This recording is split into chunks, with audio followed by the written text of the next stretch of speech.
আজকে আমাদের শিলিগুড়িতে প্রচণ্ড গরম পড়েছে, তো সেই জন্য সকালের ব্রেকফাস্টে পান্তা ভাত, ডিমের অমলেট ঠিক না, পোচ আর পেঁয়াজ আর লঙ্কা নিয়ে বসে পড়েছি। খেয়ে টেয়ে তারপরে স্নান করে নিয়েছি।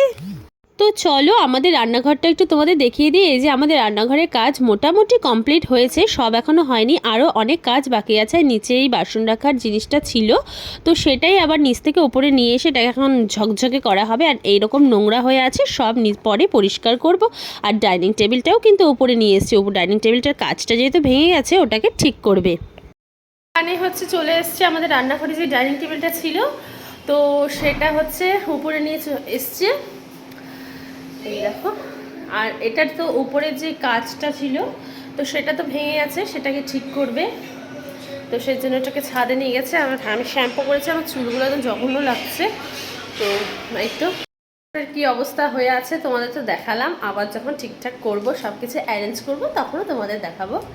তো চলো এখন হচ্ছে আমি নিচে চলে যাব। নিচে গিয়ে বাবিকে এখন আমি ঘুম পাড়াবো। আমার চুলগুলো সত্যি কি জঘন্য লাগছে, সিরাম টিরাম কিছু দেওয়া হয়নি। ঠিক আছে চলো তোমাদের সাথে পরে দেখা হবে। যা গরম পড়েছে না, মানে বলার মতো না, এত গরম পড়েছে। এখন আবার বাবিকে নিয়ে নাচের স্কুলে যাচ্ছি, বাবাই আমাদের নিয়ে যায় প্রতি শনিবার করে। তো এই যে এখন যাচ্ছি, প্রতি শনিবার করে 5টার থেকে ওদের ক্লাস থাকে, কিন্তু আজকে যেহেতু এত গরম পড়েছে তাই ম্যাম বলেছে একটু দেরি করিতে, 6টার দিকে সেজন্য গেলাম। আর ওদের এখন নাচটা প্র্যাকটিস হচ্ছে। নাচ করে আবার বাড়িতেও চলে এসেছি। নাচ করে এসেও দেখো বাড়িতেও নিজের মতো নিজে নেচে চলেছে। আর এদিকে খাতাপত্র নিয়ে বসে পড়েছি আমি, ওর যেহেতু এক্সাম। তো চলো আজকের মতো টাটা।